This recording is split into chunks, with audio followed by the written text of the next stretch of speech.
This is Bryce Van Patten with Metal Express Radio Backstage. Today, my guests are Eric Horton and Eric Koonze of the band Seventrain, one of Southern California's premier heavy metal bands.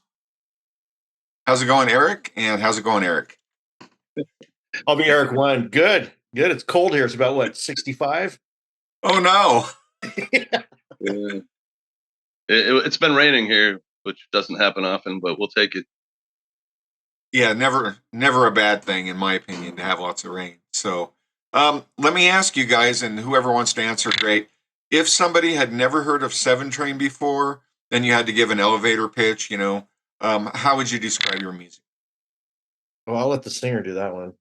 Oh, wow. I thought you had a pitch. All right. It's hard rock, but metal. And it's got some energy to it, but there's some grooves here and there. So I don't know. It's song-oriented hard rock, but we definitely have our old British heavy metal influences of the Judases and the Maidens and stuff like that. To me, when writing this stuff, listening back to it, sometimes it seems pretty apparent. But I guess it's the listener might hear something different.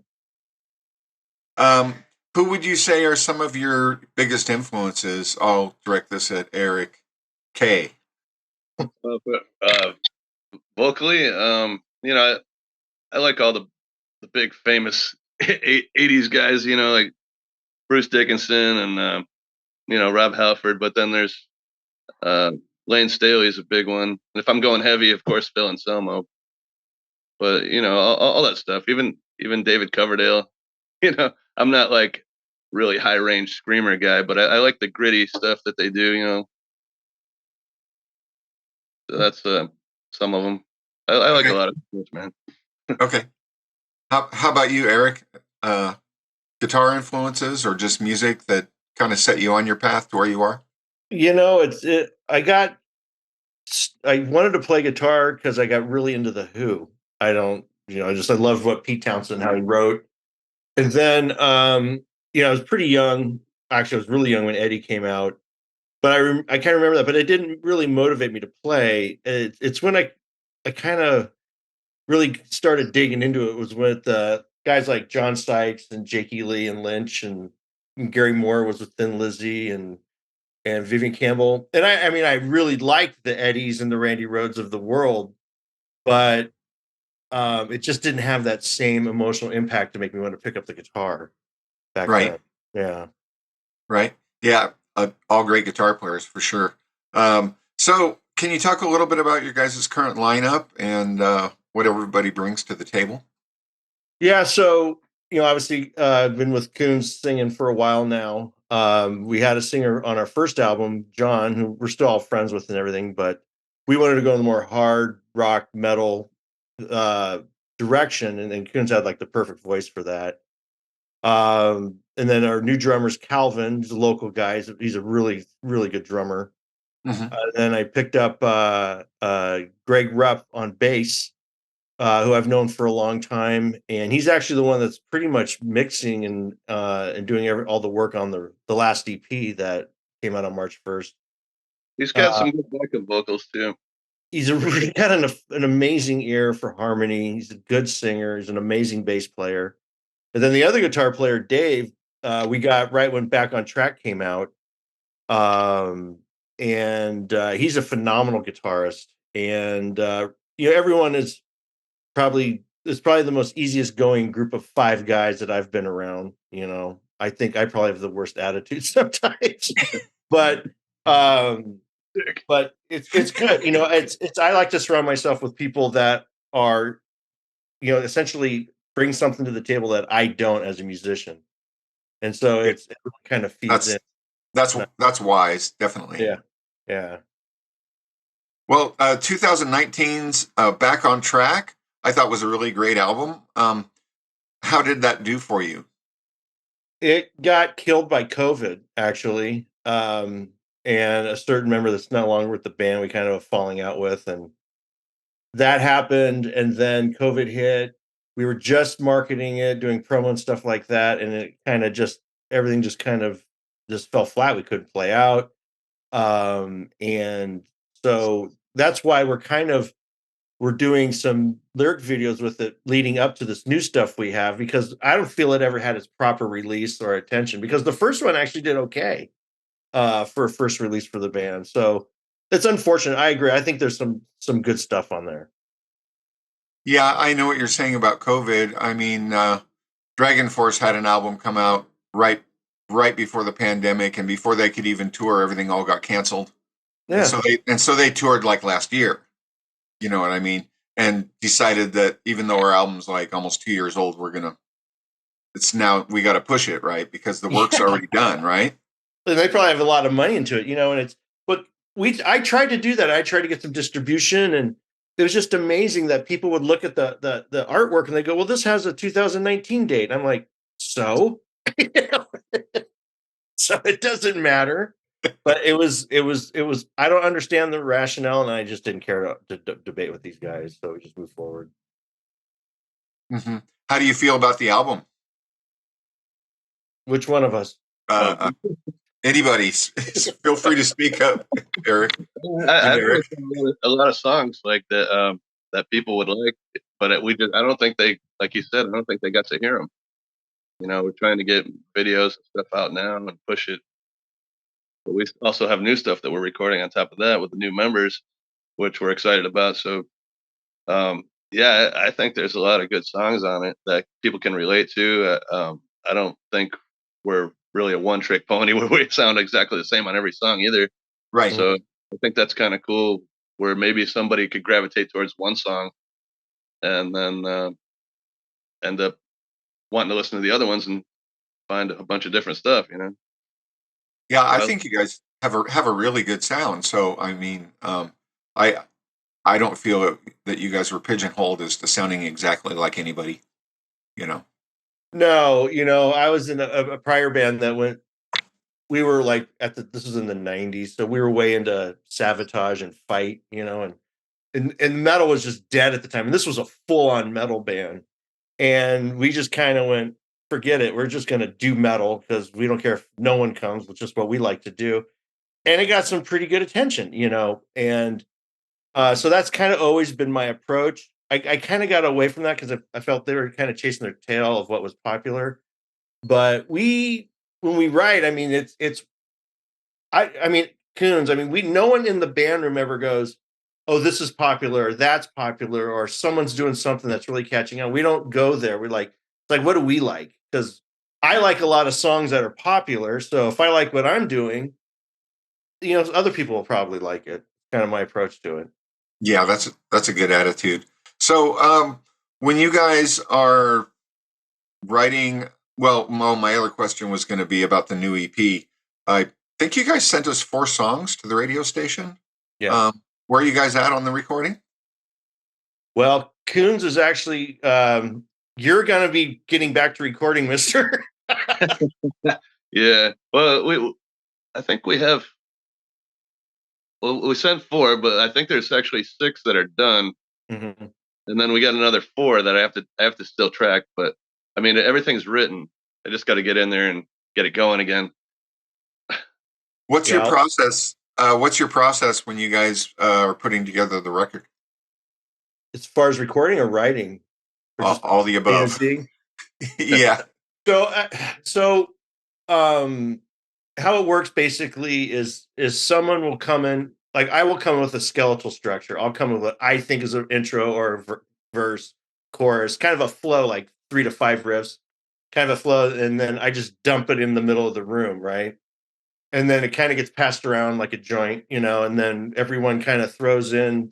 We mangle it, and then we hand it to Koonze, and then he'll go home and write whatever he thinks is he's happy with on it, and then he brings it back in, and then we tell him what we don't like about it, and then it kind of goes back. I mean, but Eric's stuff is usually like 90% there, so it's not really, that's not really hard.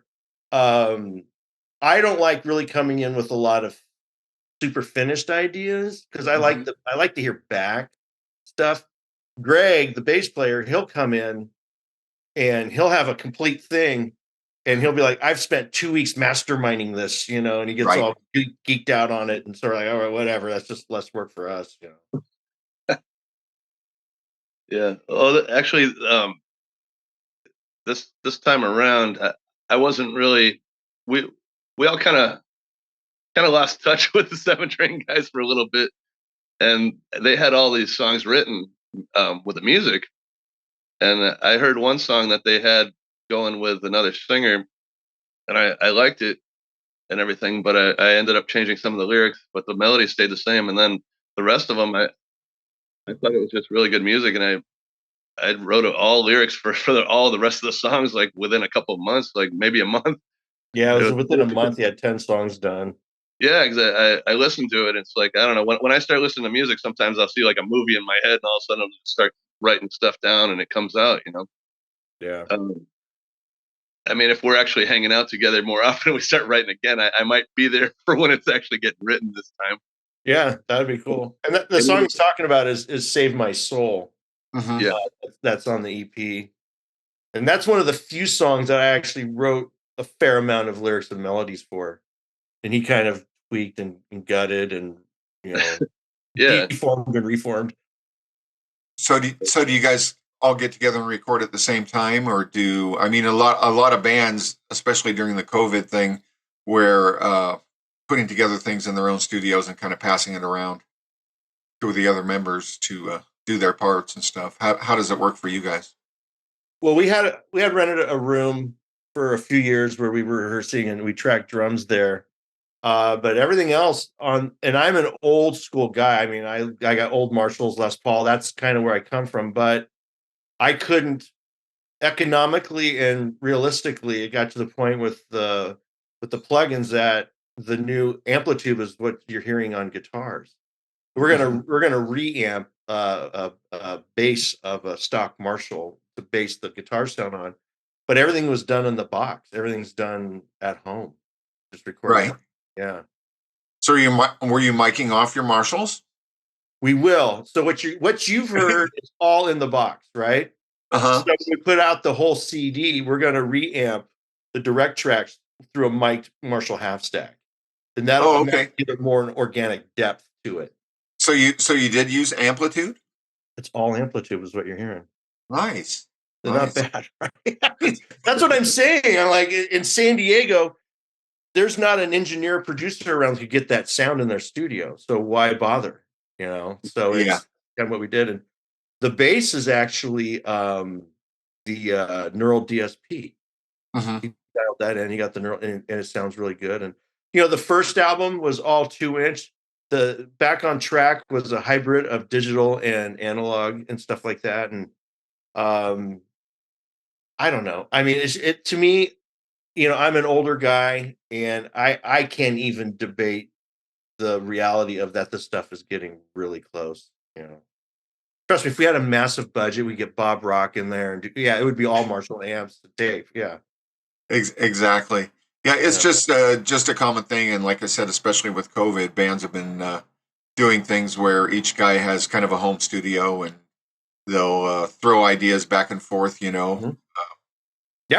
And then everybody kind of goes in and does their thing either at their place or but usually everyone rents a room or something for the drums, and everything else gets kind of done. So yeah, and the drums are a hybrid of live drums and a Superior Drummer 3.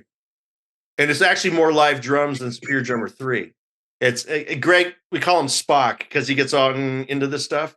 Yeah. So he thought it was going to be all Superior drums. It ended up being like 70% real drums, and then you just kind of get that compressed fullness out of the Superior Drummer. Yeah, well, a lot of times the drums anyway are sent to a program like that, or sent. The signals are easily triggered into any kind of drum brain that you have, so that you can layer up your kick drum with whatever 5 other kick drums or however far you want to go with it, right? Yeah, you can layer them. Yeah, I need like a guitar brain is what it's to do the same thing. Yeah, exactly. Well, they have them. What's that big stomp pedal now? It's about $1,000 and it does everything, and you just run a direct line to your PA. So, oh God, they sound horrible live unless you got a really good front of house and monitor system. Yeah, I think it really depends on the PA and the person running sound for you. But I've heard them used successfully. So, Oh, I didn't mean to cut you off, but I saw Accept out here, and they sounded so clean and good. I mean, it's Wolf Hoffman, so how bad can it be, right? right. And there was this little digital thing I was hearing. I'm like, no way, because that was my guy back in the 80s. And I went up by the front of the house, and they had a rack of Kempers. And there's a silence. There's the first time I actually saw a silent stage, and I got to be honest, it sounded really, really good, really good. Yeah, when it's right, it's right. Cool. So, Eric K, what else? What do you talk to me? tell me something. Who are you? How do you do your vocals? Oh, well, we did two different ways so far. We did it in the room that he was talking about that we had rented, and we just kind of had funny. We had a bunch of foam in the corner, and I just kind of put the mic in the corner, and there's another room, where they had the computer, and they were running the mainframe, right, and I was tracking, and he had to talk back through the headphones, so it's not like I had to keep opening the door like, yeah, does that sound good? Yeah. We weren't that primitive, but yeah, we got it done there, and then the no more one more reason. We did that over at Greg's house. He actually built himself a vocal booth nice. years ago. The thing's falling apart. I'm standing in it, and I stepped down, and the mic's going like this. the floor is wood. Was the floor wobbling then, or he's like, "Stop moving!" But you're getting into it singing, and I'll step down, and the thing comes back at me. That's that natural chorus effect. At least you didn't lose any teeth, right? No, well, the pop screen's there, so that hit me in the nose first. But but yeah, I did that one at Greg's house, and we were kind of getting the system going now. I went right through that one pretty fast, but yeah, there's a couple different ways we've been doing it. I'm not sure what we're gonna do on the next few songs. They were saying maybe at Eric's house. I don't know. We can do it here. I mean, you can just go back to Greg's and finish it up. But you're right with the technology these days. I just got the new Universal Audio stuff with all their plugins, and it's really awesome. Yeah, I have to say that it's surprising how good of a vocal track you can get, even if you just have like a big wedge-shaped piece of cardboard on a mic, or with foam rubber glued to it on a mic stand. Yeah, there's as long as you're singing into that, that cardboard kind of V thing that blocks everything out, your voice is all going right there, and the mic's right there. That's how I did it at that room. We had foam, and it was like I felt like a little kid. Go stand in the corner. Right, you're getting into it, just singing into a corner. Yeah, with foam. So there was a video with Nuno Betancourt, and he was showing his studio. It was in his house, and then they had a 18-inch by 18-inch, like 18-inch or 2-foot deep box, and then he had the foam on the inside and like this really nice microphone, and he would just sit there next to his mixing board and just have the guy sing into it. He didn't even have a vocal booth. You're just singing into a cardboard box with foam. It looked like a road case, but with the foam in it. Like those ISO cabs for guitars. Oh yeah, smaller version, yeah, and just a really nice Neumann in there or something, and that was it, right in the control room. They would sing there. Wow, well, that makes it easy though. Mm-hmm. So, what's your guys' plans for 2023? Any touring or what's up? So we're going to try and gig as much as we can. Touring is so out here in the Southwest United States, everything's so far apart. Realistically and economically, we're talking to some people about doing some places like Phoenix and Vegas, and LA is, with barring traffic, is really only an hour and a half to 2 hours north of us. But the economics for a band at our level makes it really hard to go out unless, I don't know. Rob Halford decides he likes us and takes us out on a Judas leg or something. Right. We also do for fun, and the idea came up to keep our chops up, and just place more places, is we do a tribute to Headbangers Ball called Headbangers Brawl. And we do all the old Iron Maiden and stuff like that. We also throw in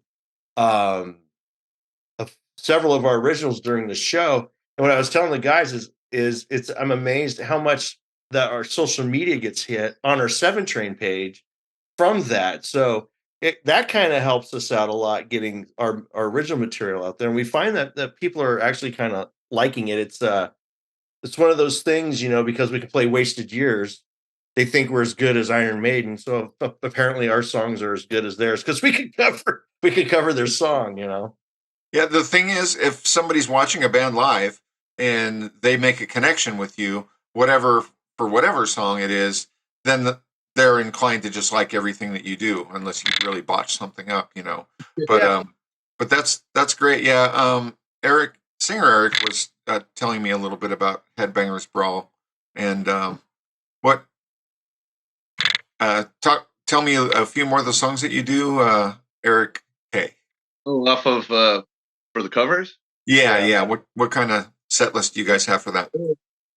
Well, the other thing is we thought, let's not just do like all the hits. We'll go a little deeper, because there's a lot of bands around that you go and the bands, they all play the same songs. It's just like, who does a shittier version of it? Just radio hits. Yeah. Breaking the Law, Living After Midnight. We'll do Skid Row, Monkey Business. Mm-hmm. Or if we do Ozzy, but we don't do Crazy Train. We'll do Miracle Man, and people are liking it. And then we even throw in, these guys have fun with Night Ranger. We do Don't Tell Me You Love Me, but we don't have the keyboards, but it comes out actually a little heavier, and it's pretty cool. Like, people like it. Yeah, that song had some amazing guitar work on it. So. Yeah. And I got the second lead, which was kind of fucked. You don't have the Jeff Watson, Brad Gillis. I got the Jeff Watson solo. You have which one? I got the Jeff Watson solo, because right we decided to do the song. The other guitar player, Dave, goes, "Oh, I'll do the Brad Gillis solo." I'm like, "Oh." I like the Jeff Watson solo. Oh, I think it's amazing. Just go play it. It's my favorite part of the song. Yeah, no, it's killer, and we do a good job of it.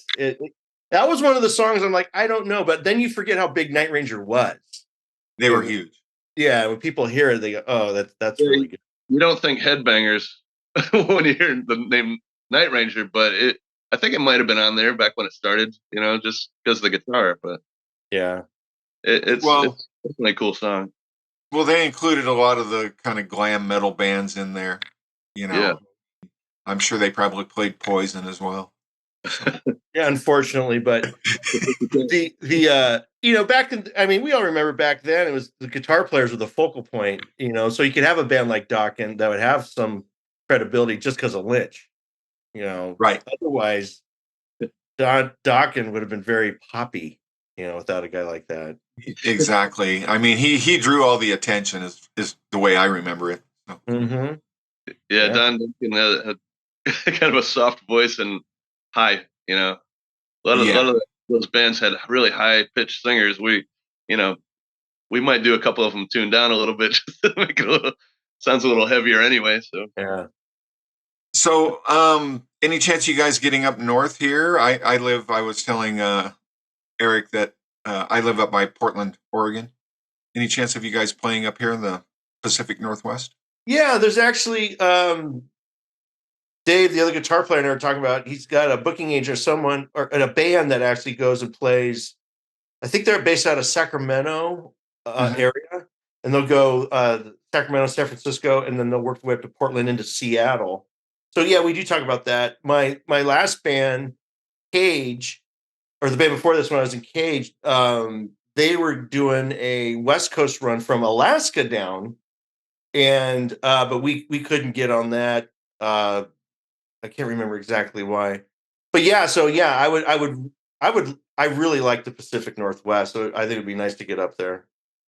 Awesome. Anything that we missed? Do you guys want to give a shout out or anything that we forgot to talk about?